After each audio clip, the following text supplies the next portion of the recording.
Welcome back student. আজকে আমরা গোলকটা আবার শুরু করব। আগের দিন আমরা গোলকের চ্যাপ্টারে কিছু সূত্র দেখেছিলাম, আয়তনের সূত্র, ক্ষেত্রফলের সূত্র, তারপর কি করেছিলাম 1 থেকে 5 অবধি অঙ্কগুলো করে ফেলেছিলাম। আজকে 6, 7, 8, 9, 10 এই অঙ্কগুলো আমরা আজকে করব। এবার এই অঙ্কগুলো শুরু করার আগে বই নিয়ে আমি অঙ্ক শুরু করতেই বলছি। প্রথম অঙ্কটা দেখো কি বলেছে, যে একটি অর্ধগোলকাকৃতির একটি বাটি তৈরি করতে 127.2/7 বর্গ সেমি পাত লেগেছে। আচ্ছা, অর্ধগোলক। আচ্ছা, এই যে আমাদের একটা পুরো গোলক, এবার অর্ধগোলক মানে কি, এর অর্ধেক হবে এরকম।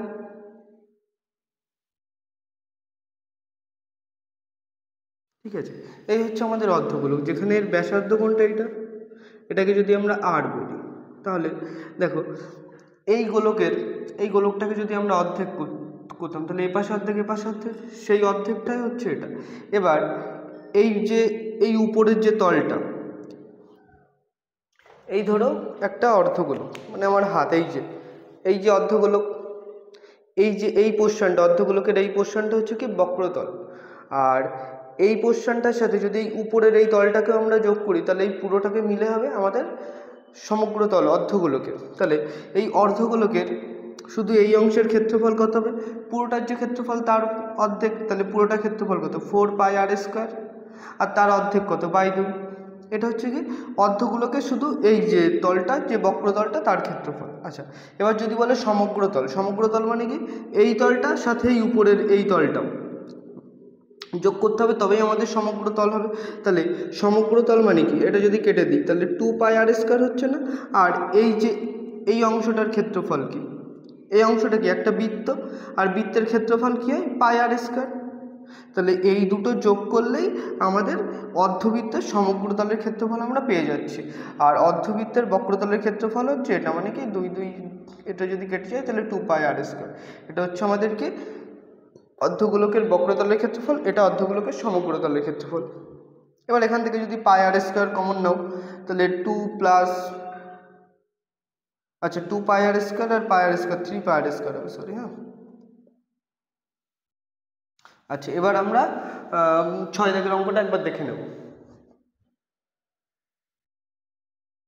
আচ্ছা, 6 দাগের অঙ্কে কি বলেছে, অর্ধগোলকার বাটি। তাহলে এরকম একটা বাটি, হ্যাঁ, এই বাটি তৈরি করতে যে পাত লেগেছে তার ক্ষেত্রফল কত, 127.2/7। এটা হচ্ছে আমাদের এই বক্রতল এর ক্ষেত্রফল। এখানে বক্রতল বলেনি, কিন্তু আমাদের বুঝতে হবে এটা বক্রতলই নিতে হবে, কারণ বাটির এই পোর্শনটা তো ফাঁপা থাকে, খোলা থাকে, তাই এর ক্ষেত্রফলটা অবশ্যই এই আমাদের বাটি তৈরি করার জন্য যে পাত লাগবে বা লোহা লাগবে, সেইটার জন্য এইটার দরকার নেই, শুধু এইটুকুর দরকার, তাই এটা আমাদের বলেছে ক্ষেত্রফল। এবার কি বলেছে, যে মুখের ব্যাসের দৈর্ঘ্য কত। এবার ধরো ব্যাসার্ধ যদি আর হয়, তাহলে ব্যাস 2r। তাহলে আমরা এই সূত্রের সাহায্যে কি বলতে পারি, যদি ব্যাসার্ধ আর হয় তাহলে এর ক্ষেত্রফল কত হবে, 2πr²। আর আসলে এটা এর সমান না, তাহলে আমরা কি বলতে পারি, শর্তানুসারে 2πr² সমান সমান এটাই আমাদের সমীকরণ। তাহলে এবার এটা গুণ করলে কত হয়, 7 গুণ এইটা যোগ 2, তাহলে 7 7 49, 9 হাতে থেকে 4, 7 2 14, আর 4 18, 8 হাতে থেকে 1, 7 1 7 1 8 প্লাস 2/7। তাহলে 9 আর 2 11, 1 হাতে থেকে 1 8 1 9, 8/7। তাহলে 2πr² সমান সমান এটা।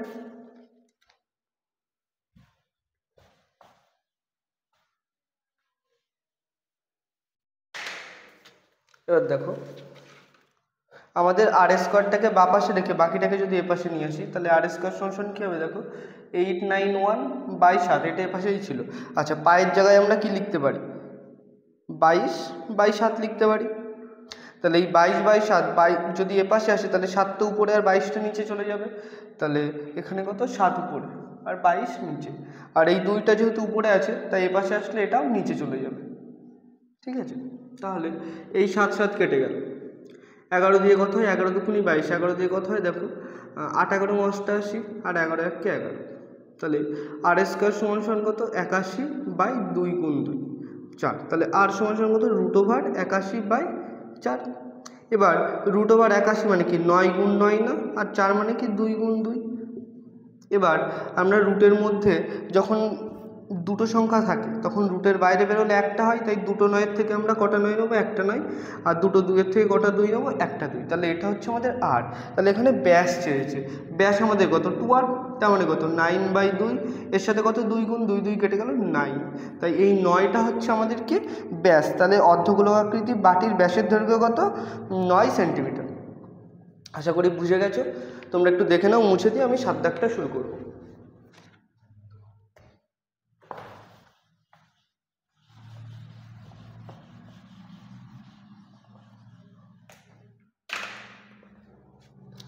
সাত দাগ কি বলেছে? একটি নিরেট লোহার গোলকের ব্যাসের দৈর্ঘ্য কত? 2.1।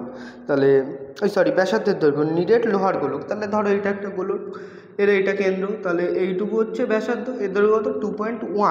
2.1 সেন্টিমিটার। আচ্ছা, ওই গোলকটি কত ঘনসেমি লোহা আছে তা হিসাব করে লিখি ও ওই লোহার গোলকের বক্রতলের ক্ষেত্রফল লিখি। তাহলে কত ঘনসেমি লোহা আছে, তার মানে কি আমাদের এখানে কি বের করতে হবে? সবার প্রথমে আয়তন বের করতে হবে।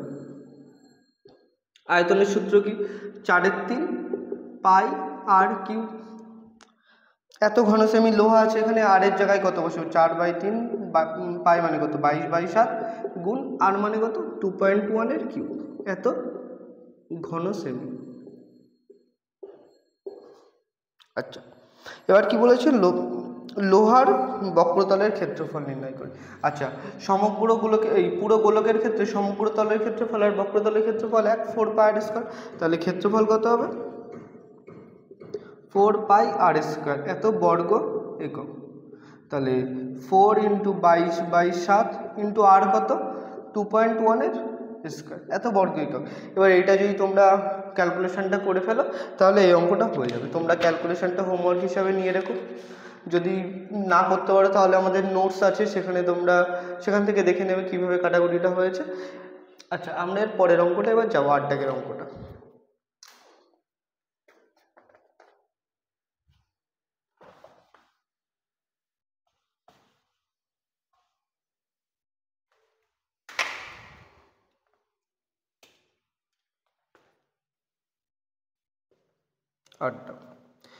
কি বলেছে? একটি নিরেট সীসার গোলকের ব্যাসের দৈর্ঘ্য। তাহলে একটা গোলক নিরেট সীসার গোলক, তার মানে কি ফাঁপা না, মানে কি ভিতরটাও আমাদের লোহা আছে, এই সীসা আছে, সীসার গোলক বলেছে। সীসার গোলকের ব্যাসের দৈর্ঘ্য কত? 14। তার মানে কি এই পুরোটা কত? 14। তাহলে ব্যাসার্ধ কত? 14/2 মানে কত? 7। একক কি বলেছে? সেন্টিমিটার। আচ্ছা, এই গোলকটিকে গলিয়ে 3.5 সেন্টিমিটার দৈর্ঘ্যের ব্যাসার্ধের কতগুলি নিরেট গোলক তৈরি করা যাবে? আচ্ছা, তাহলে এই পুরো গোলকটা গলিয়ে কি তৈরি করেছে? কয়েকটা ছোট ছোট গোলক তৈরি করেছে। কতগুলো গোলক তৈরি করেছে আমরা জানি না, কিন্তু প্রত্যেকটা গোলকের ব্যাসের দৈর্ঘ্য কত বলেছে? 3.5 সেন্টিমিটার ব্যাসার্ধ। আচ্ছা, ব্যাসার্ধের দৈর্ঘ্য কত বলেছে? 3.5 সেন্টিমিটার ব্যাসার্ধের দৈর্ঘ্য। আচ্ছা, এবার তাহলে বলেছে কতগুলো লোহার গোলক এরকম সীসার গোলক ছোট ছোট তৈরি করা যাবে। এবার দেখো, এই গোলকের আয়তন যা হবে, এই প্রত্যেকটা গোলকের আয়তন মানে যে কটা গোলক হবে প্রত্যেকটার আয়তনকে আমরা যদি যোগ করি তাহলে সেটা সমান হবে না? তাহলে দেখো, এইখানে এই গোলকটার বড় গোলকের আয়তন কত? বড় গোলকের আয়তন 4/3 পাই আর কিউব। তাহলে আর কত? 7 তার কিউব, এত ঘন সেন্টিমিটার। আচ্ছা, ছোট একটি গোলকের আয়তন কত হবে? ছোট গোলকের আয়তন কত হবে গলানোর পরে? সেই 4/3 × পাই × 3.5 এর হোল কিউব, এত ঘন সেন্টিমিটার। হ্যাঁ, তাহলে এইটা থেকে যদি আমরা এটা ভাগ করি তাহলে আসলে কতগুলো গোলক এরকম হবে সেটা আমরা পেয়ে যাব না। তাহলে এখানে কতগুলো নিরেট গোলক পাওয়া যাবে সেটাই আমাদের বের করতে বলেছে। তাহলে দেখো, অতএব ছোট গোলকের সংখ্যা কত হবে? ছোট গোলকের সংখ্যা হবে কত? 4/3 পাই × 7 এর কিউব বাই 4/3 পাই × 3.5 এর কিউব। ঠিক আছে, তাহলে এই পাই পাই কেটে গেল, 4 3 4 3 কেটে গেল। তাহলে আসলে কি থাকছে দেখো,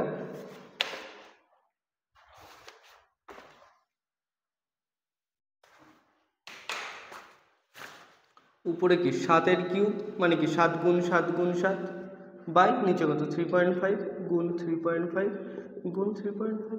এই পয়েন্টের জন্য এখানে কত 10 গুণ হবে, এই পয়েন্ট উঠে গেলে এখানে 10 গুণ, এই পয়েন্ট উঠে গেলে এখানে 10 গুণ। এই 7 দিয়ে কত 5, 7 দিয়ে 5, এখানেও 7 দিয়ে কত 5 7 35, তাই 5 দিয়ে কাটলে 5 দুগুণি 10, 5 দিয়ে কাটলে 2, 5 দিয়ে কাটলে 2, তাহলে 2 দুগুণি 4, 4 দুগুণি কত 8, অর্থাৎ 8টি এই ব্যাসার্ধের গোলক সম্ভব এই গোলক থেকে। ঠিক আছে, তাহলে এর উত্তর কত হবে 8। তোমরা দেখে নাও, এরপরে 9 দাগটা শুরু করবো।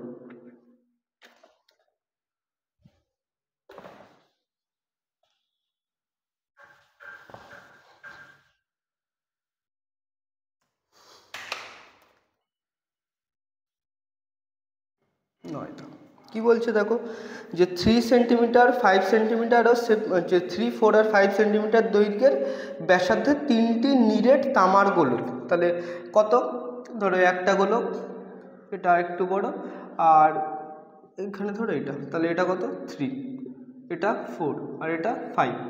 তাহলে এই ব্যাসার্ধে 3টি গোলক আছে। গোলককে গলিয়ে একটি নিরেট বড় গোলক তৈরি করেছে। তাহলে বড় গোলকের ব্যাসার্ধের দৈর্ঘ্য কত হবে, তাহলে এটাকে গলিয়েছে, গলিয়ে যে পরিমাণ কিসের গোলক বলেছেন, তামা পেয়েছে, সেইটা দিয়ে একটা বড় গোলক এরকম তৈরি করেছে। এবার তার ব্যাসার্ধ কত সেটা আমাদের চেয়েছে। এবার ব্যাসার্ধ তো আমরা জানি না, তাই ধরে নিচ্ছি আর। এবার দেখো এই গোলকের যে আয়তন হবে, এই 3টে গোলকের আয়তনের যোগফল সমান হবে না, তাই এর আয়তন কত হচ্ছে দেখো 4/3 পাই ইন্টু 3 কিউব। এর আয়তন কত হবে 4/3 পাই ইন্টু 4 কিউব, আর এর আয়তন কত হবে 4/3 পাই ইন্টু 5 কিউব। তাহলে এই 3টের আয়তন যদি যোগ করি সেটা এই বড় গোলকটার আয়তনের সমান হবে। আচ্ছা, বড় গোলকের ব্যাসার্ধ, তাহলে আয়তন কত হবে 4/3 পাই আর কিউব। তাহলে দেখো এইটা যোগ এটা যোগ এটা, সেটা এর সমান হবে না, সেটাই তো আসলে বোঝাচ্ছে। তাহলে শর্তানুসারে আমরা কি লিখতে পারি,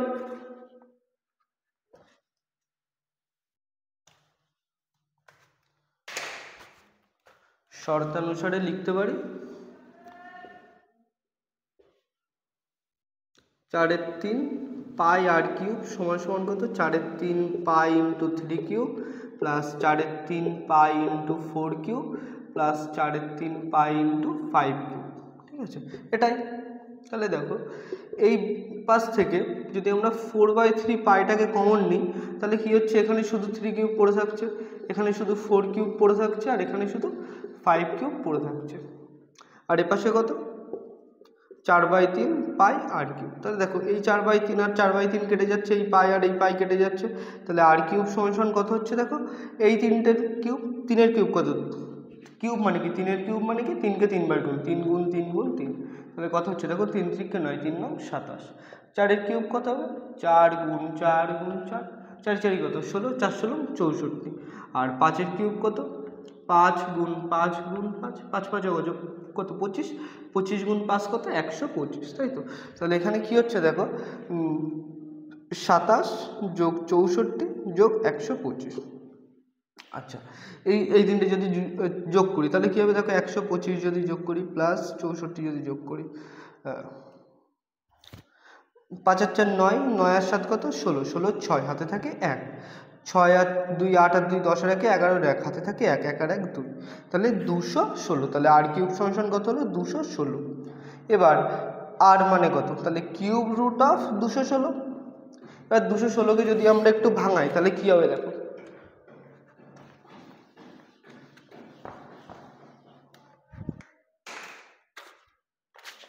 216কে ভাঙাচ্ছি, ছোটো করছি, উৎপাদকে বিশ্লেষণ করছি, 2 দিয়ে কত 2 1 2 16, 0 8 2 16, আবার 2 দিয়ে কাটলে 5 2 10, 4 2 8, আবার 2 দিয়ে কাটলে কত 2 2 4 আর 70 হচ্ছে 14, 7 2 14, তারপরে 3 3 9 27, 3 দিয়ে 3 3 9। তাহলে এর মধ্যে কথা হচ্ছে দেখো 200 কিউব রুট অফ 216-এর বদলে আমরা 2 গুণ 2 গুণ 2 গুণ 3 গুণ 3 গুণ 3 এটা হচ্ছে।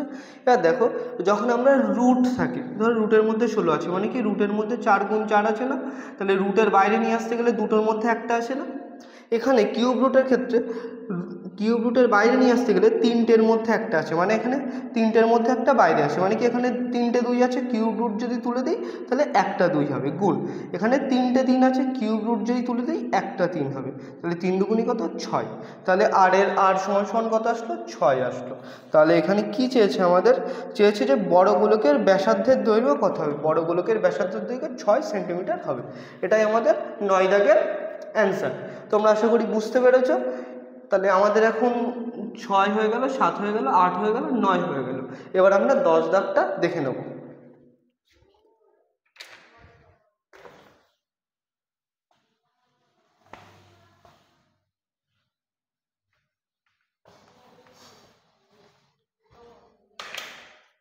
আচ্ছা 10 দাগটা দেখো,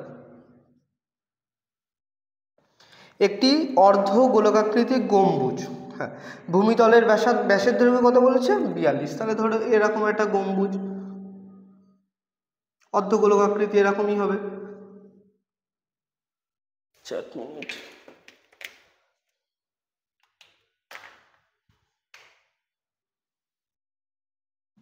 এরকম অর্ধ গোলকাকৃতি গম্বুজ, ঠিক আছে। এবার কি বলেছে যে ব্যাসের দৈর্ঘ্য কত 42 সেন্টিমিটার, তাহলে এই পুরোটা কত 42, তাহলে এটা সেন্টার, এখান থেকে ব্যাসার্ধ কত হবে 42/2 সমান 21। এখানে কি বলেছে এর একক কি ডেসিমিটার, 21 ডেসিমিটার। আচ্ছা এবার কি বলেছে যে গম্বুজটির উপরিতল রং করতে, মানে এইটুকু রং করতে, মানে কি এর বক্রতলের ক্ষেত্রফলটা বের করতে হবে, সেইটুকু রং করতে প্রতি বর্গমিটার 35 টাকা হিসাবে কত টাকা খরচ হবে। আচ্ছা এখানে আমাদের বর্গমিটারে বলেছে, আর এখানে আমাদের একক কি আছে ডেসিমিটারে আছে, তাহলে এই ডেসিমিটারটাকে যদি আমরা মিটারে যাই তাহলে কি গুণ করতে হয় না ভাগ করতে হয়, ডেসিমিটারটাকে মিটারে যেতে গেলে 10 দিয়ে ভাগ করতে হয়, তাহলে 21/10 এত, ডেসিমিটারটা কী হয়ে গেল মিটার হয়ে গেল, সমান 2.1 মিটার। তাহলে এর ক্ষেত্রফল কত হবে, এই পুরো গম্বুজের, এটা যেহেতু অর্ধ গোলক তাই অর্ধ গোলকের ক্ষেত্রফল কত 2πr², এত কি বর্গ মিটার হবে, এখানে একক মিটার হচ্ছে, তাহলে কত 2 × 22/7 গুণ 2.1 এর স্কোয়ার, এটা হচ্ছে আমাদেরকে এত বর্গমিটার, তাই তো। এবার আমাদের গম্বুজের টোটাল ক্ষেত্রফল কত এত বর্গমিটার। এবার কি বলেছে দেখো 1 বর্গমিটারের জন্য কত টাকা খরচ হয় 35 টাকা, তাহলে এত বর্গমিটারের জন্য কত খরচ হবে, এইটা গুণ 35 না, তাহলে 2 × 22/7 গুণ 2.1 স্কোয়ার, এত বর্গ মিটার রং করতে খরচ হবে কত 2 × 22/7 গুণ 2.1 গুণ 2.1 গুণ 35, এত টাকা। এই গুণটা করলেই তোমরা এই কত টাকা আসলে খরচ হবে সেটা পেয়ে যাবে। আচ্ছা তাহলে এই গুণটা তোমাদের হোমওয়ার্ক, তাহলে 10 দাগটা আমাদের কমপ্লিট হয়ে গেল। গুণটা যদি তোমরা না করতে পারো তাহলে আবার বলছি যে আমাদের হোয়াটসঅ্যাপ চ্যানেলটাই জয়েন হয়ে যাও, সেখানে সমস্ত নোট থাকবে, সেখান থেকে তোমাদের ছোট ছোট কোনো ডাউট থাকলে বা ছোট অঙ্ক কিছু বেঁধে যাচ্ছে সেগুলো দেখে নিতে পারবে। আজকের ভিডিও এইটুকুই, তোমরা ভিডিওটা দেখো, বুঝতে না পারলে কোনো কিছু কমেন্ট করো, অবশ্যই আমরা সেখান থেকে তারপরে সেটাকে রিপ্লাই দিয়ে হোক বা ভিডিওর মাধ্যমে হোক আমরা আবার বুঝিয়ে দেওয়ার চেষ্টা করব। আজকের ভিডিও এইটুকুই, থ্যাংক ইউ।